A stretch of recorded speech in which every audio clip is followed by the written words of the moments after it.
buenos días, 10 de la mañana, 2 minutos exactos y estamos comenzando La Voz de los que Sobran. Ya están mis compañeros Mauricio Jürgensen y Daniel Stingo para que estemos los tres juntitos comenzando el programa del día de hoy. Buenos días, ¿cómo están, chiquillos?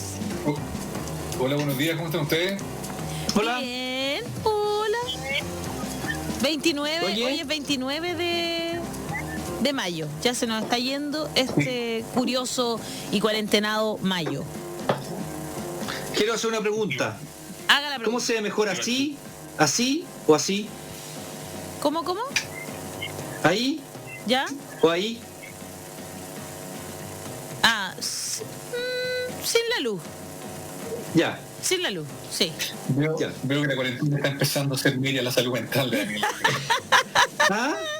Yo no estoy loco. Yo no estoy loco. Los hombres son muy malos. Nunca te fíes de ellos. Los hombres son muy malos. Nunca te fíes de ellos. Oiga, ¿qué Había una pasa? película que había una niña que hacía eso. ¿Ah? No, lo que sí parece de locura, Daniel Viale. Es lo que dijo Sí. nuestro Son ministro. las palabras del ministro ayer, ¿no? Sí. Yo Sí. reconozco que estoy ¿Tú te deprimiste? ¿Han nadado? estoy desconcertado. Ni siquiera me da como para... No sé ustedes, pero al menos yo creo identificarme con harta gente que tiene un poco la misma sensación. Me siento un poco como desolado y apenado, porque encuentro penoso. Leamos las palabras, o sea, ya que no las podemos mostrar porque fueron en un... Mira, Veámosla. curiosamente, fueron en un matinal, Veámosla. fueron en mucho gusto, ¿verdad? Y dice lo siguiente: en otro sector de Santiago, Dice más o menos así. claro, en otro sector de Santiago, que es nuestro drama de la cuarentena en este momento, donde hay un nivel de pobreza y hacinamiento del cual yo no tenía conciencia de la magnitud que tenía. Esa es la verdad. Uno visita lugares, pero cuando uno entra ahora, después de no haber ido en 2 años a un lugar en cualquier comuna, eso de los 2 años sabemos que le está tratando de echar la culpa al gobierno anterior. Aquí vivían 10 personas en esta casa y ahora están viviendo 100 personas. Estamos viendo algunas imágenes, claro, no podemos escucharlas y verlas porque pertenecen a otro canal, pero esto lo dijo en el programa Mucho Gusto con Diana Boló. Sí, Ahí está. Está haciendo entrevista por la Diana Boloque, por la Soledad Neto y mascarilla y frente a una pizarra, está explicando estrategias, curvas, bueno, hasta todo el partido ya lo inexplicable, ¿no? Y claro, y dice eso. A ver, yo lo que quería decir es que, claro, yo lo encuentro criticable, lo encuentro gravísimo, como todo el mundo, pero a mí me provocó una sensación como de desconcierto y de pena, porque encuentro insólito, francamente, que una autoridad lo reconozca abiertamente, y de hecho me despierta mucha duda que lo reconozca abiertamente, que desconocía, que desconoce el nivel de hacinamiento en algunas comunas de Santiago, y acto seguido, porque la frase que sigue, después de haber dicho eso, es: yo no contaba con estadísticas sociales, dice él. Y uno se pregunta, bueno, ¿de qué se trata ser ministro entonces? ¿Para qué tienen equipos? ¿Para qué son gobierno? Hay otras carteras que eventualmente le podrían decir, después de una llamada: oye, ¿me podían checar los datos de la cantidad de gente que está viviendo en ciertas poblaciones? Sí, estudios, hay data de eso, no es algo que no se conozca, no es algo que nadie haya dicho. No sé si me estoy empezando a cortar. No, para nada. Yo, de hecho, recordemos que ellos también intentaron hacer Es que este gobierno, así como el anterior de Piñera, son gobiernos que se dedican a hacer mucho ese eslogan, pero no son reales. Entonces, a ellos también iban a hacer el mejor censo del mundo, ¿te acuerdas? El mejor censo de la historia de Chile, sí, que finalmente ni siquiera pudo resultar. Y ese censo, o sea, si cuando en un país no hay estadísticas, no es tan baladí, no es al pasar, eso fue gravísimo. Nosotros no tenemos un censo, porque después Bachelet tuvo que hacer una especie de semicenso chiquitito. Pero más allá de eso, que tiene que ver con las políticas públicas, evidentemente, estamos hablando de un tipo que no entiende el país. Y yo pensaba ayer... ¿Sí? Cacha mi queja así callada. Claro, bueno, tienes ahí este libro, uno de las... Este libro está desde el 2017. Este libro está del 2017 mostrando la realidad país de los años anteriores y que existe. El libro Desiguales, editado por el Programa de Naciones Unidas para el Desarrollo, que es un libro que yo siempre insisto y no me voy a cansar de decirlo, lo mostró el presidente Piñera cuando era candidato. ¿Ves? Lo mostró Claro. cuando estaba en una... Él sí lo sabía, como dijo después Carla Rubilar. Claro. Entonces, este libro muestra la realidad nacional, las desigualdades que hay desde hace rato. Vale, Daniel, ¿me permiten? Y entonces, sí, dale. Porfa, sí, es para que estemos con el tema. Siempre he dicho que este libro debería estar en el escritorio de cada uno de los ministros. O sea, Bueno, claro, si lo mostró el presidente, imagínate, porque si tú te acuerdas que lo mostró además, y hay un montón de datos, ustedes saben, lo hemos leído, la gente que nos está viendo, que nos está escuchando también lo sabe, si es un tema, va a tener un poquito de calle. Cuando uno dice tener calle es una frase un poco odiosa. ¿Qué es tener calle? Uno podría discutir esa. Pero en el fondo, cuando tú eres autoridad y de una cartera tan clave como la cartera de salud, la salud pública, tienes que más o menos saber cuál es tu población de riesgo, cómo vive la gente, los sistemas de salud van a colapsar o no, cuáles son los sectores que eventualmente colapsarían antes. Digo, si tú no tienes esa capacidad de información, francamente la pega no está muy bien hecha. Yo ayer quedé como desolado, porque aparte, bueno, leí una columna de un invitado que vamos a tener más adelante que también me golpeó duro. Ayer fue un día gravísimo. Hoy día estoy leyendo la tercera, que el promedio de mortalidad en Chile, a pesar de que podemos tener menos muertos que otros países, está superando el promedio global. ¿Se entiende, no? Sí. El promedio global de muertos en el mundo, con número de habitantes, otros muertos, buena gente, el promedio, la media, Chile está superando ese promedio con los datos de ayer. Y bien sabemos que la cosa va a empeorar. Ayer, además, pudieron ver un poco más, pero más allá de estas frases, que yo no las entiendo, francamente, porque no lo entiendo, no me cabe en la cabeza. Él se puso un escenario súper complejo, además. Dijo que venían épocas muy oscuras, que íbamos a tener muchas muertes, o sea, ya renunció a esta coraza de soberbia que le conocimos durante tanto tiempo, durante un tiempo que fue tan clave para haber tenido otro discurso. Ahora se ve como un gallo medio, y de hecho creo que ocupo la palabra correcta, yo lo veo como un ministro medio renunciado, fíjate, ¿no? Renunciado, desolado, renunciado también al discurso oficial. O sea, ayer, claro, uno le pedía media culpa, uno le pedía una autocrítica, pero francamente yo no le pediría que le dijera al Chile entero que en realidad él no sabe muy bien lo que está haciendo. Un día antes había dicho que las teorías que él lo habían seducido, se habían derrumbado como castillo de naipes. Fue una primera forma de decir: lo que yo creí ya no es. Ahora dice que en realidad había un nivel de hacinamiento en Santiago que tampoco conocía. Yo no tenía conciencia de eso.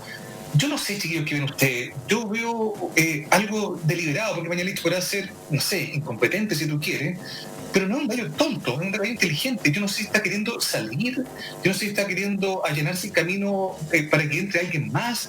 Por lo pronto, a mí me parece que después de la frase de ayer, ahora sí que termino, después de una frase de ayer de un ministro de Salud, en cualquier país del mundo medianamente decente, lo que queda, lo que resta, es dar un paso al costado. Y a mí no me obsesiona en particular esto, estar pidiendo la renuncia a la gente, porque encuentro que no es tan necesario levantar solo ese argumento. Uno puede criticar, digamos, la gestión. Yo creo que después de lo de ayer, él está de algún modo, a lo mejor me equivoco, renunciando, y es probable que sí sea urgente que para este nuevo escenario, donde ya es demasiado tarde para todo, lo que queda es contener una mortalidad que va a ser brutal. Yo hoy día estoy más pesimista que nunca. O sea, a mí ya me quedó súper claro después de lo de ayer, de que él lo diga públicamente en un matinal, de que se nos va a morir mucha gente chilena, pero mucha gente. O sea, este cuestión va a ser gravísimo, y vamos a tener que prepararnos para un duelo nacional muy grande para los últimos 3 meses del año. Pero yo tengo la sensación de que le está dando un paso costado, y es probable que sí sea necesario que ingrese otra persona para poder hacerse cargo de lo que viene, porque lo que viene ya está claro, ya no bastó con lo que se hizo antes, ¿no? Lo que viene es contener lo ya resuelto, lo inminente, el colapso ya es. ¿Sabes de qué yo me acordé ayer? Me acordé como de muchas cosas, de muchas frases, pero ayer, bueno, tú estabas nombrando que esta columna que apareció de Gonzalo Bachigalupe, que va a estar en un rato más con nosotros conversando, que es experto en riesgo de desastres, y que él el pasado 24 de marzo dijo que habría declarado cuarentena en el Barrio Alto. En el diario La Segunda, ayer volvió a escribir, ¿no? Ya con esa misma desazón de la que tú te haces cargo. No, ayer fue demoledor. Claro, es demoledor lo que él escribió y va a estar en un rato más con nosotros comentando esto, ¿no? Pero más allá de eso, de que vayamos a conversar con él, y él fue y él lo dice en la columna, ¿no? De las tantas, porque no puedo decirlo de otra manera, voces me dijeron que habrían puesto ese cordón sanitario en Vitacura, Las Condes, que eran los lugares donde... Pero un verdadero cordón sanitario, una cuarentena real, donde no pudieran seguir manteniendo esos privilegios que según parece que no pueden vivir sin ellos, las personas de la clase alta, sin jardinero, sin una nana que les cocine, yo no sé, las manos se echan a perder, sí es cierto, pero usted se pone crema y se vuelven a poner bien de tanto lavar losa, ¿no es cierto?, y pasar cloro y todas esas cosas que suceden, más aún ahora que hay que limpiar más, ¿no es cierto? Entonces, es como que en el fondo tú decís, siempre estuvimos diciendo que esto nos había enrostrado los dos Chiles, desde que empezó esta supuesta cuarentena dinámica a la que ellos se hacían eco, ¿no? Entonces tú decís, yo pensaba ayer como, te juro que se me vino a la mente la gente con la que trabajé durante muchos años en televisión, siempre estas discusiones, y fue lo que me hizo no encajar bien en la tele, a pesar de estar casi 20 años trabajando en televisión. Como que yo les decía, oye, loco, aterriza, ¿ah? De vez en cuando teníamos esas conversaciones, mira para el lado, camina, no va a pasar nada, la gente no te va a sacar un pedazo, compadre, ¿cachai? Era como, ese tipo de cosas me pasaban ayer, era como, y pensé también en el Big Data, como en personas que insisten en no querer ver y no querer escuchar, que nada, pero nada de lo que le dicen. Parece que las fuentes anteriores no eran válidas, no sé qué pasó, pero no querían escuchar ni ver nada de lo que desde el 18 de octubre toda la gente les gritaba, porque era gritos de desesperación y no fueron capaces de escucharlo, prefirieron seguir con su teoría de que eran venezolanos, cubanos, alienígenas los que venían a Chile a obligar a la gente a salir a las calles por dinero. Y seguían, insistieron, y mandaron a hacer un informe porque no le creyeron a ninguno de los anteriores expertos que les decía que eso no era real. Aquí es lo mismo. Es como, mira, te están hablando, te están diciendo el colegio médico, no, es que ellos son comunistas. Los de los académicos, no, es que ellos son demasiado teóricos. No, nada era. Nada de lo que le decían. Entonces... Y más encima en este país tenemos no sé, yo no lo entiendo muy bien, el representante de la OMS, y aquí me la juego yo, pero no lo entiendo, porque sí, él apoyó todo lo que dijo Mañalich como un perrito faldero. Y además, bueno, yo desde que empezamos a traer acá comunidad científica, ya me habían contado que él no tiene mucho prestigio, la verdad ninguno, en la comunidad científica, y es bastante claro, ¿no? Porque además, o sea, si tenemos un ministro que está así, y luego más encima el tipo que es de la OMS acá en Chile, le sigue en todo su juego, digamos, y no lo cuestiona nunca, y estamos llegando a los peores resultados casi del mundo, porque por habitante, la tasa de contagio que nosotros tenemos es altísima. Entonces, la verdad es que es bien incomprensible todo. Yo también estoy como mal, Daniel, que te queremos... Sí, hay un elemento que decían ustedes dos respecto a la declaración de ayer, pero no solamente a la declaración de ayer, esto viene de una declaración anterior del día anterior, digamos, ¿no? Que se suman, ¿no? Claro, y empiezan a son dos sumarse. Declaraciones ya desafortunadas que en el fondo no sabemos si están buscando algo, como dice Mauricio, o que lo echen, no sé. La Connie Stipicic no es especialmente derecha, ¿no? Y tampoco izquierda.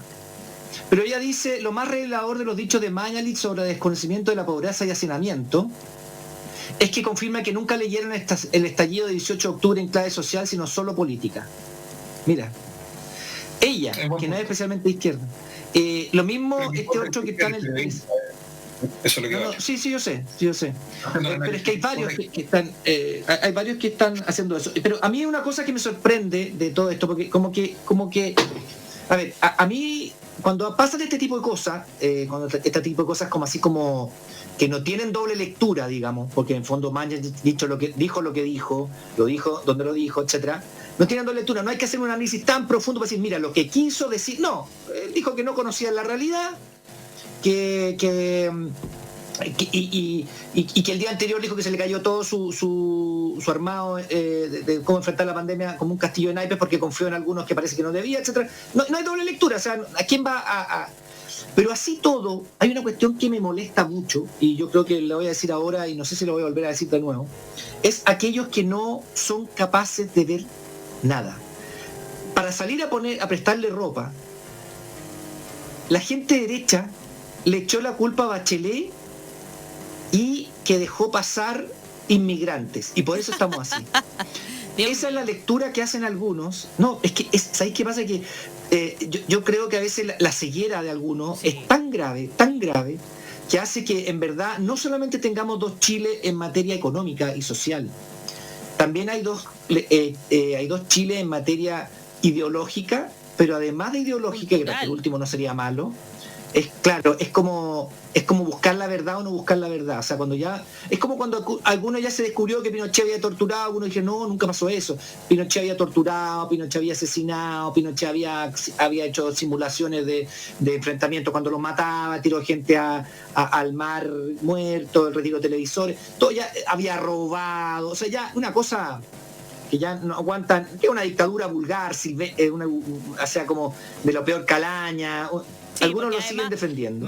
Vendieron droga, armas, o sea, ya de la por eso te digo, o sea, bueno, por eso te digo, o sea, ya la dictadura de Pinochet, el que la defiende realmente es un tipo que tiene o tiene enfermedad mental, y no quiero hablar contra personas que tienen enfermedad mental, sino que esa persona tendría enfermedad mental, o realmente sus valores morales están por el suelo, no lo formaron sus papás, cualquier cosa. Pero esto es lo que me pasa con estos que tampoco quieren ver la realidad hoy. O sea, hoy día usan cualquier argumento y se van para cualquier lado cuando le están enrostrando en la cara los errores. Entonces, si ellos no aportan, si en fondo todos no... Cuando dicen unámonos, y el presidente llama hoy día a una reunión en La Moneda, ¿no? Porque hoy día es la reunión en La Moneda, ¿no? Sí. Que llamó a los partidos políticos, etcétera. De hecho, tú dices, ¿a qué voy a ir?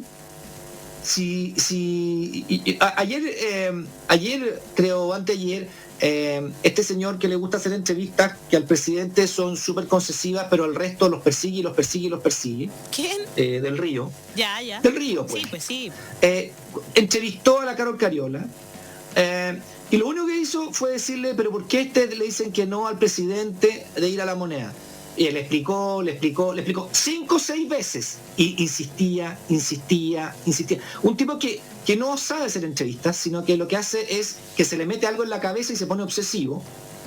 Y ella le explicó, y si por último el entrevistado no te quiere dar una respuesta, o te dice una respuesta que a ti no te gusta, te lo comes, porque tú eres periodista, tú eres el que está entrevistando, no eres el censor de algo.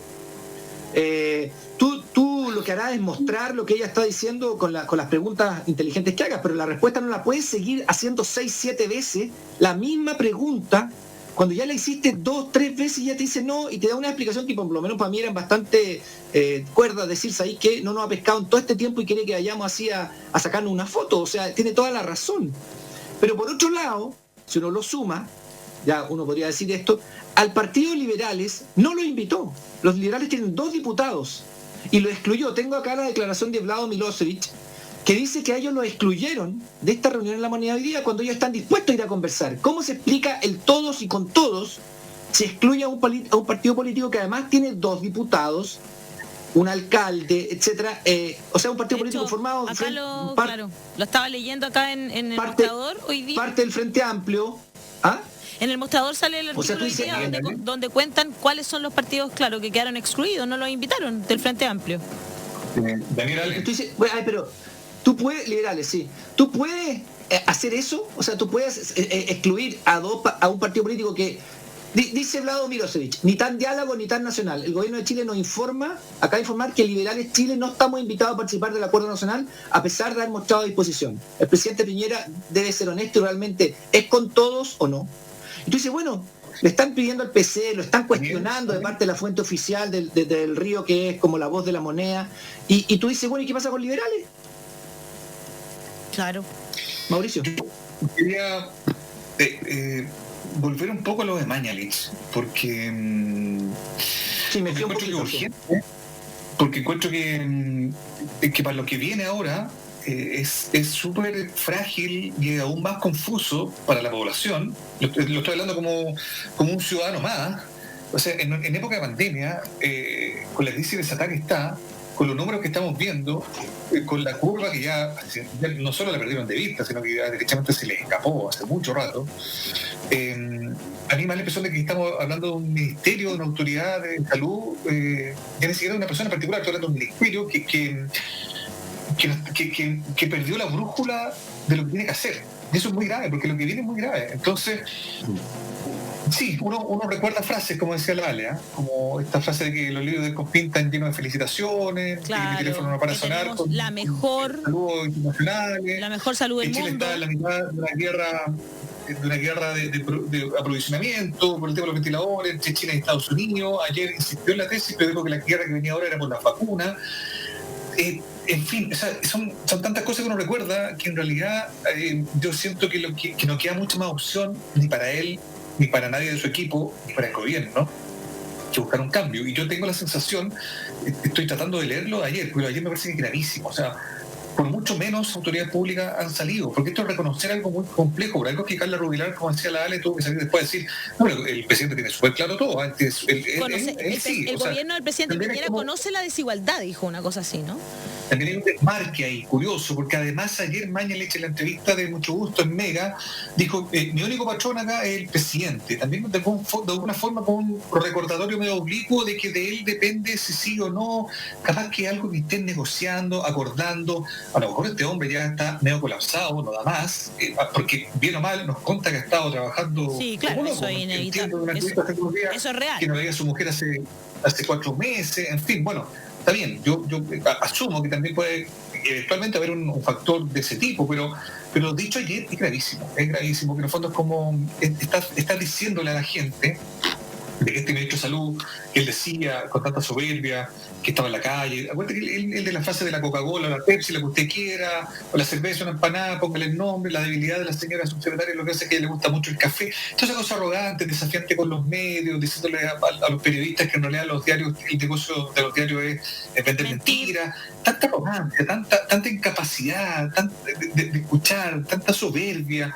Bueno, finalmente termina asumiendo eso que a mí ayer me dejó perplejo cuando lo leí, dije, esta cuestión de ser un error, y busqué el videíto para poder efectivamente mirarlo y leerlo, y sí, lo dijo tal cual, y como es un gallo inteligente, yo creo que no lo dijo al azar, yo creo que no se equivocó, no fue un furcio, un lapso, un error, lo dijo con una intención, y mi idea es que él está dando un paso al costado para que alguien venga a asumir.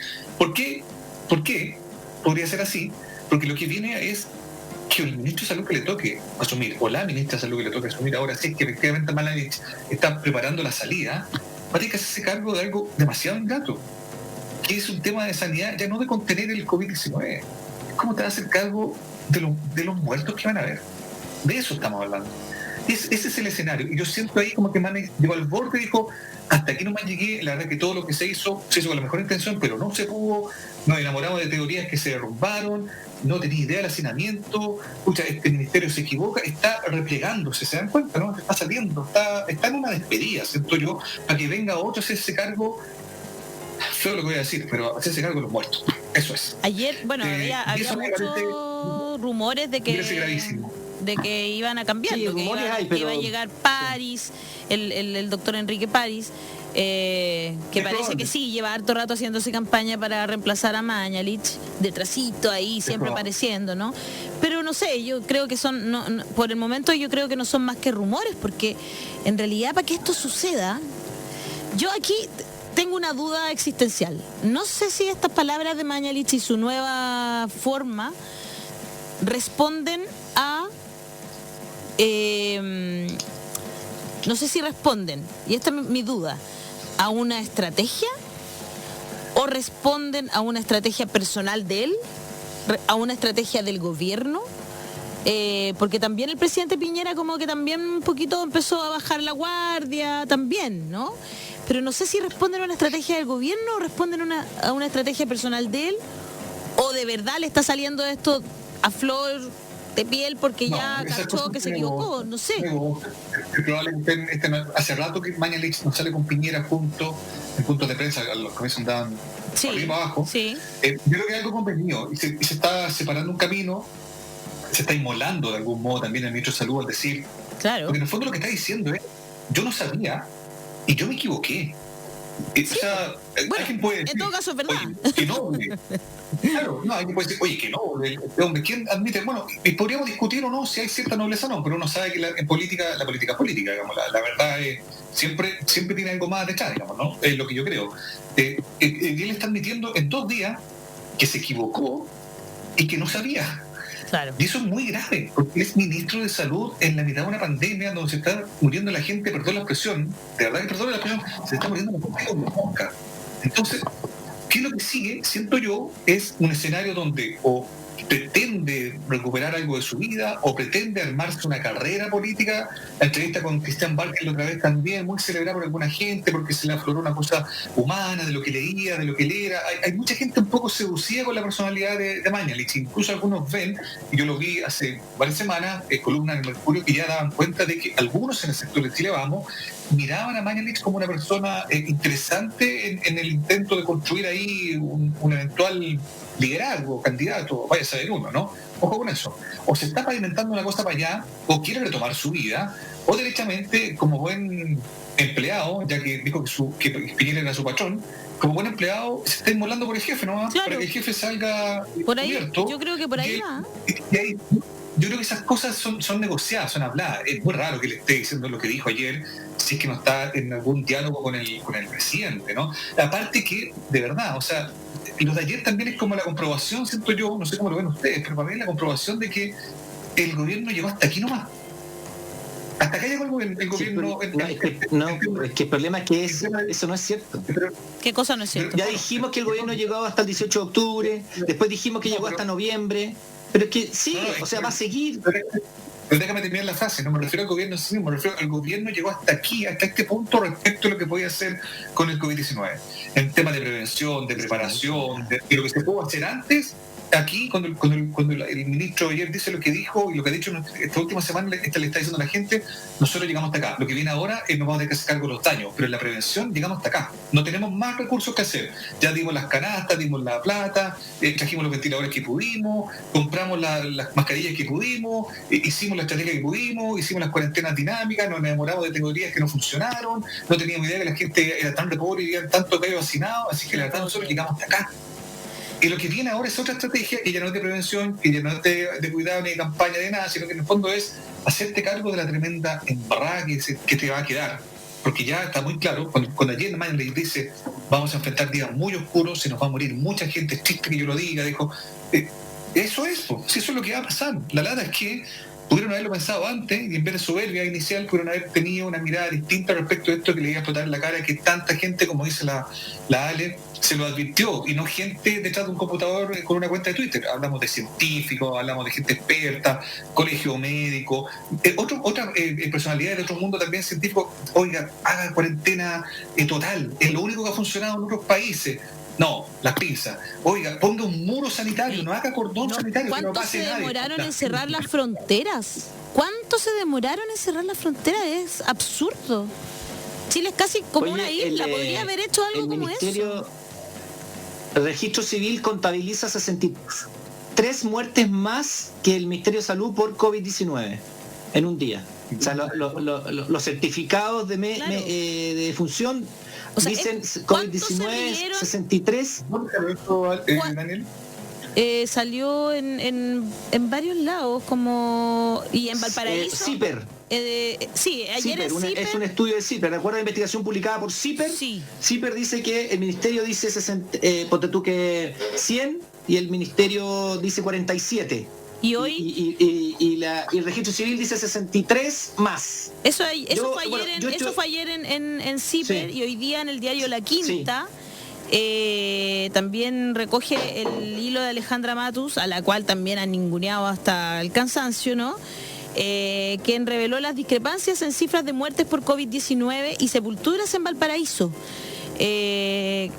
O sea, también en la quinta región, que cuánto rato llevan los alcaldes pidiendo que les den cuarentena total. Lo que pasa es que déjame terminar lo que estaba diciendo yo. Esto es una muestra nomás. Esto es una muestra de lo que dijo el otro día el doctor Cepeda, ¿no? O sea, si hay 250 muertos diarios en Chile, promedio, un día puede haber 240, el otro día 300, el promedio es 250. Y en la pandemia estamos en 400. Porque eso también nos dijo el doctor Ramiro Cepeda. El promedio, un día puede haber 390, el otro día 415. El promedio subió en 150 muertos diarios. Y lo que se consigna por COVID-19 son 40, son 30, son hasta 50. ¿De qué murieron las otras personas? Entonces, eso también, mira, lo que pasa, Mauricio, que yo creo que esta cuestión de Mañalich también puede ser porque ya todo reventó. Ya todo está saliendo como pus por todos lados. ¿Me explico, no? O sea, está saliendo por la pus de la contabilización de muerte que lo están diciendo. Primero nos dijeron desde afuera, ¿no? Publicaciones desde afuera nos dijeron, ustedes están contando mal los fallecidos por COVID-19. Después la investigación que hizo muy bien Alejandra Matus, que abrió también ahí. Después lo que dice Ramiro, después lo que han dicho los señores de los funerarios, claro. Por eso, lo de la funeraria. Ahora lo que dice CIPER, etcétera, los cementerios, los dirigentes de los cementerios, sí. Que hasta Jadwe salió negándolo. Ojo con eso. Sí. No, él negó otra cosa, él negó que la apertura de nichos o de tumbas en el suelo, digamos, eso, hubiera sido por esto, sino que hubiera sido bueno, da lo mismo. Pero entonces le está reventando por ahí, le está reventando porque no conoce la realidad, le está reventando porque lo que él creyó que era la mejor política de hacerlo no era. Bueno, tiene pus por todos lados, tiene porquería por todos lados, y claro, ya en ese minuto, ¿qué haces? Asumes tú, pones la cara y él fue el culpable de todo esto y borrón y cuenta nueva y otro ministro, otro, etcétera, etcétera. No me extrañaría que no pusieran un ministro, sino que la subsecretaria asumiera un tiempo, la subieran a ella, que tampoco ha dado muestras de gran sapiencia, ¿no? Invitándonos a todos a tomar cafecito con 4 o 5 amigas. ¿Me entiendes? Pero yo creo que le está explotando toda la pus por todos lados. O sea, ya no puede contener más lo que está adentro. Eso es lo que yo pienso. Y a veces, y no me importa tanto todo decir, si es por estrategia, por lo que sea, la verdad tiene que salir. A veces se demora 30 años, como aquellos que fueron condenados hace poquito por muertes, ¿no? La muerte del marido de la diputada Hertz, que fue la condena salió, no sé, 2 meses de estos homicidas del marido de la diputada Hertz, ¿no? Pero a veces, y en estos tiempos que hay tanta comunicación, sale mucho antes, porque hay investigación, porque, etcétera. Entonces yo creo que va por ahí. Y esto tiene consecuencias, vamos a ver en qué. Y sobre lo que decías tú, este gobierno está muerto, políticamente me refiero, ¿no? Pero lo hemos dado por muerto muchas veces. Claro, sí, pero tienen todavía los medios oficiales que como que desvían la atención, tienen todavía a mí me da lata, pero vamos a tener que esperar, al parecer, que se vaya cuando termine su gobierno, digamos. A mí me hubiera gustado que se hubiera ido antes y que hubiera sido otro gobierno el que hubiera asumido la pandemia, digamos, pero bueno. Es que sí, eso yo comparto contigo, pero ¿sabes qué? Yo creo que tampoco podemos permitirle, yo creo que sí. A ver, yo creo que sí viene al caso cuestionárselo, Daniel. Yo sí creo que viene al caso cuestionar por qué lo están haciendo. Porque de verdad a mí me llama la atención. Es para salvar al presidente quizás. Y ahí es donde, ¿cachai? Sí es importante. Porque mientras el presidente llama un acuerdo nacional, ¿no es cierto? Falso también, porque como bien tú estabas explicando, no llamó a todos, entonces dejan de nuevo a los comunistas como los malos, come guagua, no sé qué, porque dijeron que no, quieren que la gente se muera, ¿no es cierto? Pero ellos están siendo súper consecuentes, porque nosotros no le podemos permitir ahora venir a decir esta cuestión de que no vamos a hacer un acuerdo nacional cuando se le está, como tú dices, cuando la PUS está saliendo por todos lados. No le podemos permitir a Mañalich decir que donde vivían 10 viven 100, porque desde hace muchos años en nuestro país hay hacinamiento. O sea, hay hasta una película de comedia que se ríe del hacinamiento de hace como 20 años que hizo el Rumpi, imagínate. O sea, estamos hablando de una cuestión que es parte de nuestra geografía. hayan llegado o no hayan llegado migrantes desde hace muchos años. Es culpa de los haitianos, Claro, entonces, y ojo, que como viven los haitianos, ni siquiera es culpa de los haitianos, es culpa de algunos chilenos inescrupulosos que los hacen vivir en 2x2, cobrándole 200 lucas mensuales igual. Y de la falta y de la burbuja inmobiliaria que teníamos en este país, por Dios, que la gente ni siquiera podía pagar un arriendo, ¿cachai? Para vivir tranquila. Sigue la burbuja, te diré. Por eso digo, o sea, no sé si teníamos, no tengo idea cómo está ahora la cuestión, porque la verdad es que hablar de ese tipo de cosas me parece hasta vergonzoso cuando estamos pensando en gente que tiene hambre, ¿cachai? Entonces, de verdad que a mí me llama la atención que se manden ese tipo de declaraciones, porque ahí lo que ellos dicen es real. Yo creo que ellos de verdad no saben. Y eso me preocupa más. Recordemos que la ministra Hart, cuando el metro estaba cerrando antes, dijo, ¡uy, yo no sabía que el metro era tan importante! ¿Dónde creen que se mueve la gente? ¿Que vuela? ¿Qué? En serio que es como que yo miro esto y digo, esta es la gente que nos gobierna, gente que no tiene, pero ni un poco de idea, ni un ápice de idea, porque para ellos 100 pesos no es nada, los votan, no me cabe ninguna duda. Para otros, esos 100 pesos que están en la esquina recibiendo cuando te están limpiando el vidrio, es comida, ¿cachai? Pero ellos ¿qué creerán que esa gente está ahí en la esquina pidiéndoles plata porque les gusta? Porque no sé. Entonces, de verdad, ¿de qué estamos hablando? Es como, yo te juro, yo de verdad, bueno, cuando dejáis que 5 millones de chilenos no tengan cuarto medio es porque en realidad no te importa nada. Y yo siempre he creído que ellos quieren tener mano de obra barata y no hay otra idea que se me venga a la cabeza, porque si no, no lo entiendo. No lo entiendo. No, de verdad, es como, y estoy como con el corazón roto porque escucharlo y saber que es cierto y que lo saben y que se va, casi como que te lo enrostren.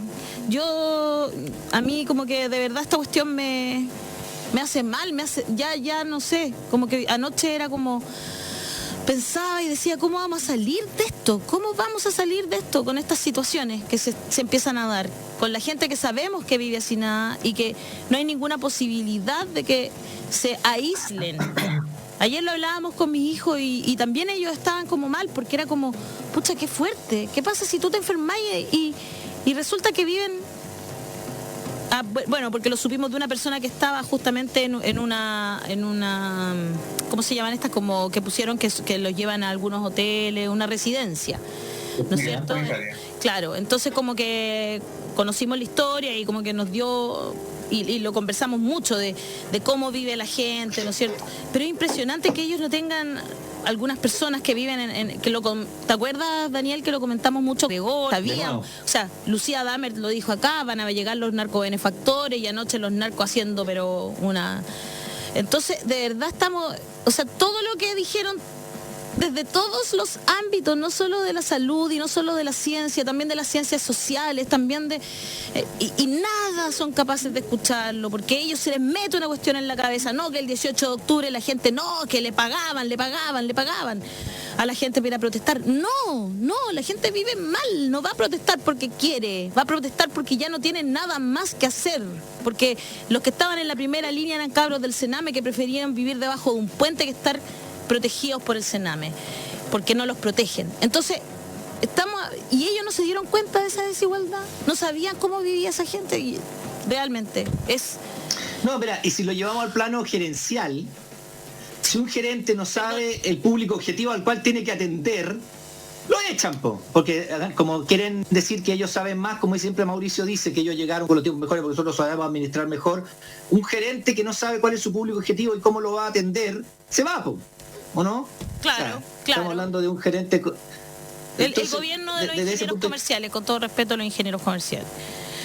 Ay. Oye, tenemos a Hassan listo, porque si la desigualdad acá ha pegado fuerte desde el 18 de octubre en adelante y ahora con esta pandemia peor, hay otro país es donde no está la embarrada, porque tienen un presidente que no sé si decir que es peor que el que tenemos nosotros, no sé cómo explicarlo, pero está Hassan Akram con nosotros ya, que es nuestro panelista y con el que queremos analizar lo que está pasando en Chile, pero también esta proyección de lo que está pasando en Estados Unidos, donde supuestamente la gente era tan ordenada para protestar. 2 Walmart. Según Patricio Navia, claro. protestan los fines de semana y además lo hacen de tal hora a tal hora y súper respetuoso. Eso decía Patricio Navia. Y ahí, eso estamos viendo en Minneapolis. Hassan, buenos días, bienvenido a La Voz de los que Sobran. Tu casa. Hola, ¿cómo están? Muy bien. Mauricio, ¿estabas preguntando algo? Sí, ¿cómo explicamos lo que está pasando en Estados Unidos? Vimos toda la imagen, bueno, los que se tuvieron estómago para verla, yo la vi, lamentablemente. Todo lo que dura la asfixia, la rodilla sobre la cabeza de ese hombre es brutal. Y lo que se generó, bueno, lo que ya sabemos, el tema del racismo en Estados Unidos no es nuevo, digamos, pero basta a veces una pequeña spark, una pequeña chispa para que se active con la furia que hemos visto en Minneapolis. ¿Qué podemos decir de eso y qué se puede decir también respecto de lo que hasta ahora siente mucho en Estados Unidos ha sido una nula declaración contundente de parte de la administración de Trump, el mismo presidente? Un momento. Primero, en contexto histórico, sí, podemos hablar harto de las razones por las cuales Estados Unidos enfrenta eso desde hace 400 años. Ya tienen la historia con la esclavitud, una discriminación fuerte contra los migrantes en general, pero específicamente a la comunidad negra, los que llegaron a Estados Unidos por una emigración forzosa. Hoy día Estados Unidos habla de construir muros para dejar que la gente entre, pero los afroamericanos entraron a la fuerza de los blancos, que los obligaron a ir. Y curiosamente, cuando hablamos de la transformación de la comunidad negra y las luchas por sus derechos, Obama, por ejemplo, siendo presidente de Estados Unidos, no es afroamericano estrictamente, ¿ya? No es hijo de esclavos, no viene de esa comunidad. Obama es negro porque su papá fue africano y llegó a Estados Unidos con una beca para estudiar en Harvard. O sea, no es parte de esa experiencia, esa comunidad oprimida desde la esclavitud. Y fue el alcalde de Minneapolis que habla de eso, que dice, hay mucha rabia en Estados Unidos y esa rabia viene no de ahora, sino de 400 años. Hay un reconocimiento de alguna parte de Estado de la situación, porque a estas alturas es imposible negarlo. Pero al mismo tiempo hay que entender que esto es una situación específica en todo el contexto de la pandemia y de los casos que están saliendo en este momento. Que de hecho pasó toda una serie de acusaciones, ¿cierto?, de gente blanca llamando a las personas, llamando a la policía porque la gente negra estaba caminando en la calle. Como hay una serie de eso en redes sociales que uno sabe qué está pasando, ¿no? La última vez que fue hace un par de días en Nueva York, ¿cierto? Que un hombre estaba caminando por Central Park, ahí en el centro, en el parque, y denuncia a una mujer que está con su perro. Y cuando él dice, no, tiene que tener el perro así atado, ella empieza a decir, yo voy a llamar a la policía y decirle que hay un hombre negro amenazando mi vida. ¿Ya? Y eso ha pasado como gente negra que trata de entrar en su edificio y sus vecinos blancos llaman a la policía para decir hay un negro entrando en mi edificio. O sea, eso ha estado pasando últimamente en Estados Unidos. En marzo de este mismo año, en plena pandemia, la policía entra en unos departamentos buscando unos microtraficantes. Entran en la casa equivocada, ahí hay un debate acerca de si se identificaron correctamente o no a los que estaban, pero una pareja negra, el hombre empieza a responder porque recibe balas y responde con su arma, y la policía mata a su pareja, que fue una enfermera trabajando en un hospital así en plena pandemia y volvió de su turno, y la policía la mata. Eso fue en marzo, durante la pandemia. Todo esta es una serie de cosas que está pasando ahora, de la policía respondiendo, ni siquiera en esos momentos de emergencia como social, la policía es capaz de responder con una sensibilidad, con una empatía frente a personas que han sido históricamente oprimidas. Y eso no puede decir que muy... Sí. No, perdona, porque yo, lo que tú estás comentando es real, ¿no? Un tema de larga data, y uno también ve muchos videos. De hecho, estábamos justo ahora viendo el video que comentabas tú de esta mujer que estaba paseando un perro, un hombre afroamericano le dice, oye, tú tienes que pasearlo con correa, y ahí se genera una discusión, ya termina llamando a carabineros donde hay un hombre negro que me está amenazando mi vida. Un delirio muy, muy, muy instalado ya. Que también es una escena, siento yo, que se ha fomentado un poco por la falta de una condena contundente de parte de la autoridad, de parte de Trump, digamos, derechamente, ¿no? Pero también lo que ha dejado en evidencia lo de Minneapolis, siento yo, a partir de las protestas, es un poco el tema de la precariedad social, que es algo que mucha gente desconoce que existe, y mucho en Estados Unidos. ¿Cómo podríamos también poner eso en contexto, Hassan? Sí, de hecho, de parte de Trump, no es solo que no ha habido una condena a las acciones de la policía, sino que ha estado justificando ahora la opresión y la represión de las protestas sociales. Trump sacó en su cuenta de Twitter, ¿sí? esa frase que termina, cuando empiezan los saqueos, la policía vuelve a disparar. Y esa frase, cuando llegan los saqueos, hay que disparar, es una antigua frase que ocupaba el jefe de la policía en Miami en los años 60 para justificar la opresión de la comunidad negra, que él hizo una intervención en las poblaciones negras con fuerte presencia policial que aumentó mucho el grado de la tensión racial y terminó en disturbios de parte de toda la comunidad negra, eso que hemos visto históricamente en Estados Unidos como una respuesta.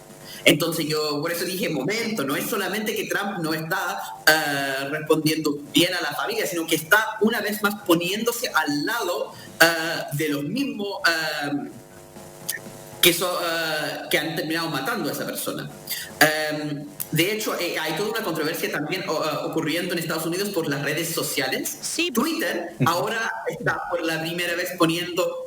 Ojo, eso es una noticia falsa a la información que está entregando Trump. Y con este tweet, donde él usa esa famosa frase acerca de los saqueos y la respuesta necesaria del disparo de parte de la policía, también lo ponen como una noticia, glorificación de la violencia. Exacto. Y ahora los mensajes de Twitter de Trump están como reconocidos como noticias falsas, reconocidos como parte de la misma lógica de la ultraderecha estadounidense de usar la tensión racial y el miedo de los blancos. Por eso es tan interesante eso de las acusaciones de la mujer histérica que grita, no, me está amenazando la vida ese hombre negro. Hay varias cosas pasando ahí al mismo tiempo. Ella hace eso de una forma inconsciente, sabiendo que si uno llama a la policía cuando está un hombre negro, la vida de ese hombre negro corre peligro. De eso no hay ninguna duda. Es la realidad del privilegio de los blancos en Estados Unidos, que la policía puede llegar y es simplemente un elemento desconocido, sí, el grado de la violencia que la policía ejerce contra cuerpos negros. Entonces ahora, hay una violencia ahí, y al mismo tiempo la cuestión feminista es súper interesante, porque hay también historia de mujeres blancas acusando a hombres negros de violación. De hecho, un niño de 14 años, Emmett Till, fue uno de los que fueron asesinados por una muchedumbre blanca, precisamente por esa acusación que luego la mujer reconoce que fue mentira. Sí. Entonces esa mujer gritando, ya me amenaza la vida ese hombre negro, es parte de toda una historia de opresión en Estados Unidos y de complicidad de parte de las autoridades. Directa complicidad donde ellos apagan los incendios con benzina. Dicen a las comunidades de ultraderecha, sí, acá se justifica la violencia contra los negros. Claro, que es más o menos lo mismo que pasa acá en Chile en ese sentido. Las autoridades justifican la violencia contra quienes se manifiestan. Y veía contra también, los mapuches. Claro, y veía también algunas cosas bien parecidas en Chile, también salieron allá, y allá es mucho peor, porque acá salen unos tipos como los contra, ¿no es cierto?, los ultraderechistas, salen con un escudo y un bastón retráctil, pero allá salen con un chaleco antibala, una metralleta, y se ponen afuera de los malls a defenderlo, igual como pasaba acá con los chalecos amarillos, pero allá ya es que es como una guerrilla, porque están con armas, es una cuestión impresionante eso, ¿no? Sí, en el caso de Chile carecemos de estudios, pero hay, por ejemplo, en Estados Unidos una investigación que hicieron acerca de las probabilidades de que la policía mate a una persona en una protesta, ¿ya? Y una persona desarmada, blanca, ¿ya? Comparado con una persona negra desarmada, y el negro es 3 veces más probable que la policía lo dispare, ¿ya? 3 veces. Esto es el aumento en peligro por la tensión racial. Y ojo, en eso incluso no se resuelve por poner policías negros, tampoco hay, porque los negros incluso matan a más negros que los demás. Ahí tiene un problema fuerte que es no solamente de la política de identidad, no es simplemente que la gente tiene color distinta, sino que estamos hablando de clases sociales marginadas, incrustadas en su deprivación, en su marginación de la economía de la sociedad, que entonces están vistos por todos como el enemigo interno. Y eso es muy similar a Chile. Yo estaba pensando, ya, por supuesto, como dice Daniel, hay la comparación con los mapuches, claro, pero en general la historia de la policía chilena, este país es chiquitito, ¿cierto? Y tiene toda historia rural. La historia de los carabineros entrando en las tomas de los campesinos, y en las protestas en las grandes ciudades, es una cuestión de todo siglo XX, de un sinfín de masacres, algunos más pequeños, algunos más grandes, pero la violencia policial, la cantidad de muertos por la violencia policial es un constante en la historia chilena. Uno podría decir que la actitud que tiene la policía estadounidense con los negros, la policía chilena lo tiene con todos los pobres.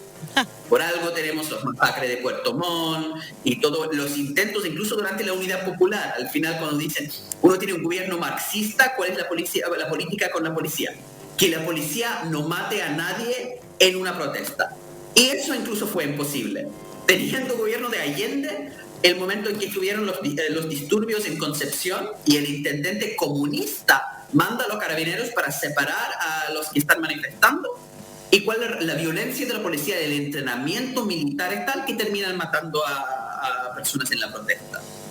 Es parte de un problema donde la policía no es una policía comunitaria que vive dentro de la comunidad, es vista como parte de esa comunidad, sino cierta sección de la comunidad es el enemigo interno. Los pobres son el enemigo interno, incluso cuando los carabineros son de extracción popular. Sí. Efectivamente hay un entrenamiento, parte de entrenamiento que los separa, y eso pasa con los negros en Estados Unidos de la misma forma. Cuando llegan a ser policías negros, están apartados de su comunidad, no están adentro. ¿Pasa solo con los negros o pasa con los latinos también? Perdón. Sí, no, dale. ¿Con los latinos también pasa? ¿O solo con los negros? ¿O con otras comunidades que no sean blancos, digamos? ¿O como a ellos les gusta llamarse? 1,8 veces más probable para un latino recibir disparos de la policía, ¿ya? No es 3 veces. Pero 1.8. Yo diría que sí, es parte de la historia de Estados Unidos, lo de la comunidad afroamericana, que son descendientes de esclavos. Yo pondré mucha énfasis en la diferencia entre una persona que viene de la inmigración reciente de África, en comparación con los que fueron esa comunidad afroamericana que han estado 300 años, que es una comunidad, de hecho, mucho más pobre. Quisiera preguntar 2 cosas, cortito. Uno, también se reclama porque esos policías fueron despedidos pero no están presos. Después se anunció una investigación que van a poner fin, pero los policías no están detenidos, no están presos esos 4 policías, solamente fueron despedidos de la policía, y eso también generó una gran conmoción. Y la otra pregunta ya se me olvidó porque soy un tipo que se olvida de las cosas. No, yo escucho esto y sonrío, porque a estas alturas con la neblina afuera me estoy volviendo a mis raíces británicas con el humor negro, pero hay que reconocer que de parte del concertacionismo que anda operando, uno diría que el hecho que han despedido esos es un tremendo avance, porque antes este es un caso, una repetición. ¿Cómo? Que antes lo suspendían, no lo estaban. De algún modo fueron regresados, sí. Estamos avanzando en la medida de lo posible. Esto es una repetición exacta, este caso ahora en Minneapolis de lo que pasó con Eric Garner en Nueva York. Porque uno tiene un afroamericano que está supuestamente cometiendo una infracción menor. Con Eric Garner en Nueva York fue que estaba supuestamente vendiendo cigarrillos de forma ilegal. O sea, una forma de ilusión de impuestos como hacen los coleros en las ferias. Sí, una cuestión que definitivamente no es ni siquiera delito y definitivamente no implica pena de muerte. La policía llega y lo ponen en eso que es chokehold, que es cuando lo agarran por el cuello. Y cuando lo agarran por el cuello, que es una técnica que ellos aprenden en la academia policíaca, la forma de hacer eso es para tenerlo ahí controlado. Pero el momento que la persona deja de resistir, uno deja de aplicar la presión por sobre el cuello.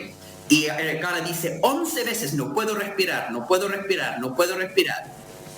Y la policía mantiene la presión y él muere. Y acá tenemos otra situación donde la acusación es solamente que estaba pagando supuestamente con un billete de 20 lucas falso, supuestamente. Entonces George Floyd, otra vez llega la policía, lo ponen abajo agarrando su cuello y él repite, no puedo respirar, que hoy día es como el eslogan de las protestas. Todos andan con lienzos que dicen no puedo respirar o nosotros no podemos respirar. Y lo tienen ahí otra vez agarrado con el cuello y pasa exactamente la misma cosa que pasó en Estados Unidos. Una persona que está con una infracción menor termina con pena de muerte por esa técnica de andar agarrando por el cuello.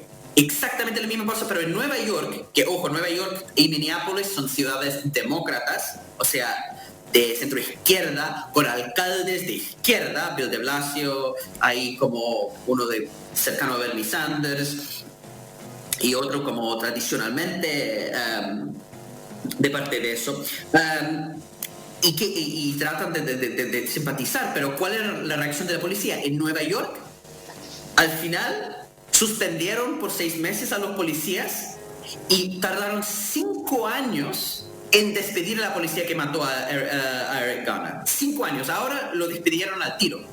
Entonces, eso es, si uno mata a un negro, uno puede perder la pega. Pero la idea de carga así como criminales, y eso es la presión que nunca han logrado, eso de meter preso a policías por matar a gente durante el transcurso de su trabajo.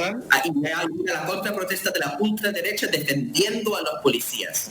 Que la protesta de la gente es Black Lives Matter, ¿cierto? Que la vida de los negros importa. Y la contraprotesta es Blue Lives Matter, la vida de los azules importa. No sé, los azules como los verde Pascua acá.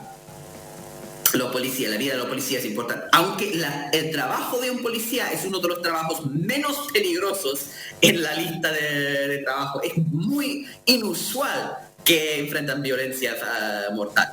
Pero existe ese mito que es un trabajo súper peligroso y genera ese tipo de respuesta. Bueno, acá en Chile... Pero la comparación con eso es evidente, esa forma de gente defiende a los carabineros por ese tipo de, al final, prácticas policíacas que deben ser ilegales y además hablan de una ineficiencia y unas malas técnicas de parte de ellos, porque eso no es la forma de garantizar la seguridad pública. Al final sí, que recibió... Desde la perspectiva bien dura económica, nosotros como contribuyentes estamos pagando para que una agencia nos garantice orden público.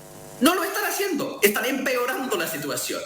Eso es ineficiencia, incluso como institución pública no responde a su trabajo. Claro, toda la razón. Y acá pasa lo mismo, porque ese carabinero que lo hirieron en un brazo, ¿no es cierto? Ya encontraron al culpable, ya está detenido, pero las violaciones a los derechos humanos desde el 18 de octubre en adelante no hemos visto prácticamente a nadie, a ningún carabinero detenido ni nada parecido. Mauricio, querías decir algo, ¿verdad?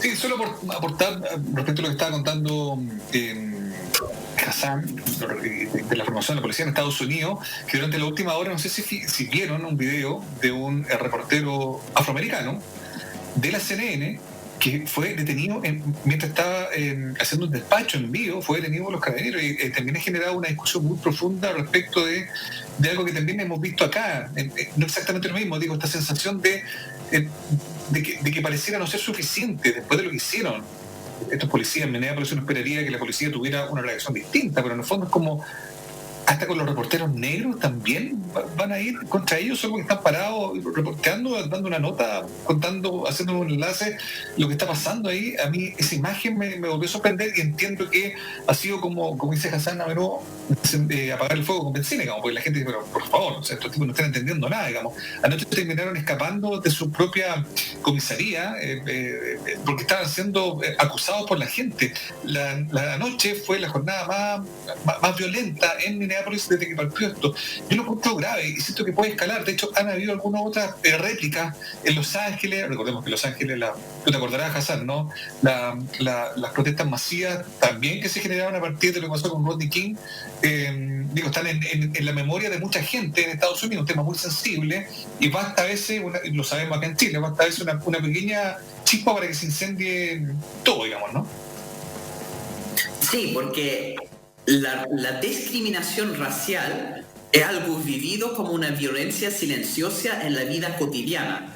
O sea, la razón por la cual es solamente una chispa necesaria para que se queme la pradera es porque la gente está aguantando todos los días una serie de pequeñas humillaciones. Por eso es tan importante ahora lo que no se veía eso antes, porque no había los celulares con cámara. No había las cámaras en los cuerpos de los policías, y los policías la han resistido un montón. De hecho, una de las pocas políticas de Obama que funcionó en ese respecto es que Obama dijo: cualquier policía que no lleva su cámara va a recibir como una represalia fuerte legal. Tienen que tener la cámara, que por lo menos vemos lo que pasa. Y ahí entonces salen todos los ejemplos de los afroamericanos en los parques, recibiendo a las mujeres gritando, como están todos los ejemplos de las personas entrando a sus propios edificios y llega la policía porque un vecino llama. Los ejemplos son bien duras, y uno empieza, porque en general el racismo existe en todas partes. Existe en Europa, existe en África, y existe por supuesto acá en Chile. Acá, quebramos aquí, hay racismo. Pero la situación estadounidense es particular, y es una forma interesante como la historia de la acción de los cuerpos policiales es similar a Chile, como una relación particularmente conflictiva con la población. Y eso en el caso estadounidense tiene que ver con la manera en que la policía lee las señales de las personas, ¿ya? Porque uno asume que la policía va a llegar a como tratar de identificar personas que son potenciales infractores del orden público, y van por esas personas específicas. Uno busca para aislar a esas personas. ¿Y qué hace la policía en Estados Unidos? Es una reacción sin ningún tipo de discriminación, en realidad es contra toda la comunidad blanca, perdón, contra la comunidad negra.